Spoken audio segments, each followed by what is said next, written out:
So somehow Xbox has managed to steal opening night live and have one of their best shows yet.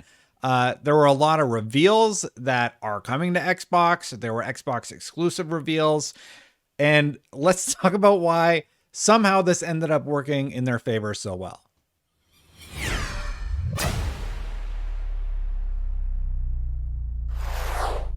So let's start with Sony, because what Sony actually did at the show was basically get out of the way to let Xbox just have the holiday season, right?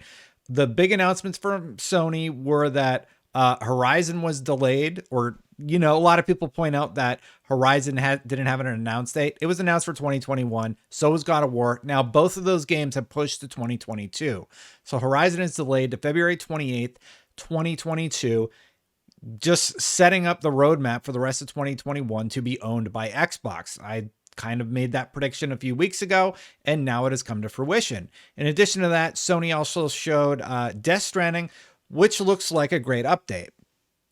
But the thing that got me the most excited was definitely the Halo Infinite stuff. 343 looks as confident as ever in Halo Infinite. The number one thing everybody is searching for right now is the Halo themed Xbox Series X console. And there was also a Halo themed Xbox Series X Series 2 Pro controller. And both of those things, they look great. Fans clearly want them, and everybody is talking about those products. So that's wonderful. But then you look at the third party. So you have to remember, so Sony said, okay, we have Death Stranding Director's Cut, which looks great, by the way. I personally am more interested in Death Stranding because of the additions that they're making. But they also announced that they're basically getting out of Xbox's way. So now we have Forza and we have Halo this holiday season, and then every other little thing that's coming along the way for Xbox. So that is good news. And then there's all the cross-platform reveals. So you have to remember, in addition to the Xbox owned stuff, there's also the third-party titles. So like Marvel Midnight Suns, right? Firaxis, XCOM, sort of a huge, not sort of, the brand basically for real-time strategy. And they came out and revealed Marvel Midnight Suns. I am going to play the F out of this game. I already loved XCOM. I am going to love their take on a Marvel story, especially one that deals with demons and everything. There's some really great content out there. Go check out the IGN interview for Marvel Midnight Suns if you want to know a little bit more. I'm really, really stoked for that game coming to Xbox. It's also coming to PlayStation and PC and everything else. But I mean, the fact that all these third parties are cross-platform, but for the exclusives, again, Sony said they're getting out of the way. So it sort of becomes Xbox-centric at that point, at least to me, because, well, I guess I'm a little bit of an Xbox fanboy. And also that just all the Halo news being in the reveal. And I'll talk about my reaction to the actual Halo trailer stuff that we saw. So then you got Saints Row. Saints Row is getting totally redone from the ground up, and it's going to be cross-platform. You had the Call of Duty reveal, also cross-platform. Far Cry 6, also cross-platform. So it's a great day for all the cross-platform titles. And there was a lot of word of mouth about Horizon, but for me, that Halo reveal is what I really, really connected with. Now, I'm still a little nervous about the launch of Halo Infinite, just because like delaying co-op that late in development is just something that should raise some concerns. But beyond that, this cinematic reveal really, really resonated with me. I connected right away back into the Halo universe, because the Halo universe is all about these soldiers going into areas and protecting civilians. And they actually show a civilian who ends up being the sergeant in multiplayer. Now, this wasn't a campaign reveal, but it shows how much care is going to go into the storytelling of all facets of Halo Infinite. Now, I have to imagine this is the season 1 cinematic trailer, and the story that they said is going to unfold within just the multiplayer aspect of Halo Infinite. But what it also tells me is there is certainly an evocative nature to how they've decided to do their storytelling in the Halo universe. I commented on when Master Chief was like floating through space, looking at the dead Marines and having those moments of reflection about what he's done and, all the things that he's been through to get to that point in the story.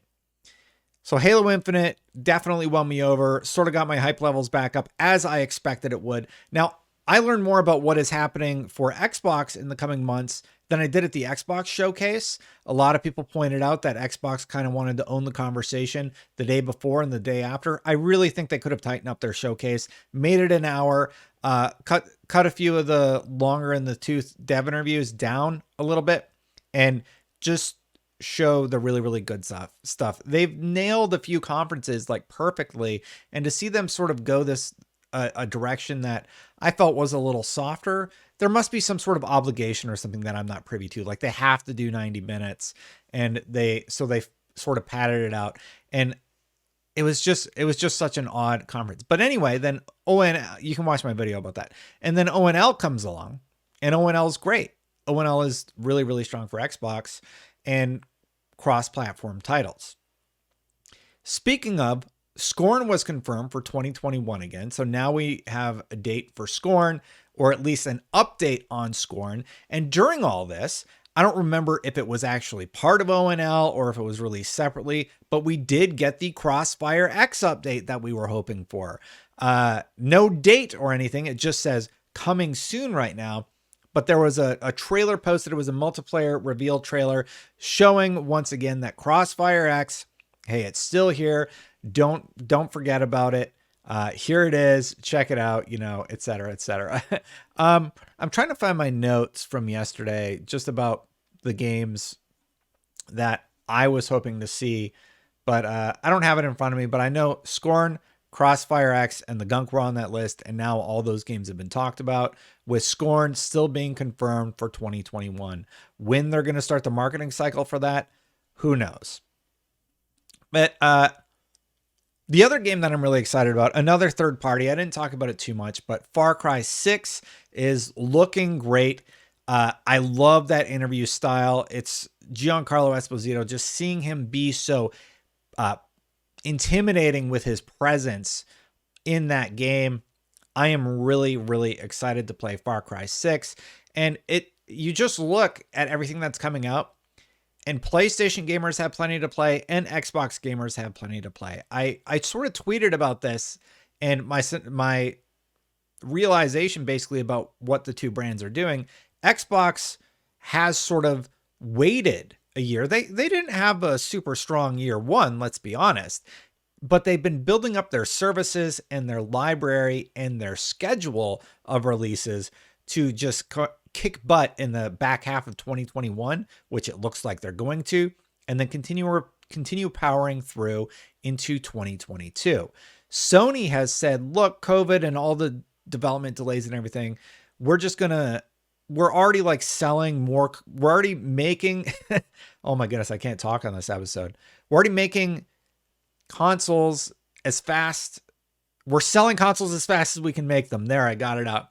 And do we really need to like force these games that could use a little bit more time in the cooker to polish them up? No, we don't. So now they're set up for February. We don't know when God of War is going to launch, but that could potentially be a mega holiday win for them. Ghost of Tsushima was already like the #1 game on PlayStation. So that director's cut is out, and now they have Death Stranding and they have Kena Bridge of Spirits for the holiday. And they're probably just like, you know what? That's enough for us. That's going to carry us through to 2022 when Horizon can launch on February 28th. It's a really smart strategy on PlayStation's part because both of the brands have a third party. But when the big story is I didn't even talk about the Halo Infinite release date. It leaked the night before, so it feels like old news. But Halo Infinite is coming out December 8th. So there you go. Now you know when you're going to be playing. And honestly, that's a great window because there's not a lot to compete with in the December window. I wish it was a little earlier? Sure. But I'm going to have Forza in November, and that sounds awesome to me.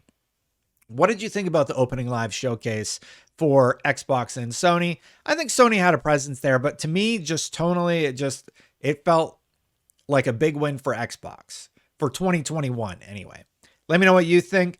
If you like these sort of videos, don't forget to hit that subscribe button, hit that bell to know when I go live. Thank you so much, everybody who's subscribed. Trying to hit 100,000 subscribers this year. If you want to become a member, memberships are turned on YouTube. Thank you to everybody who has become a member.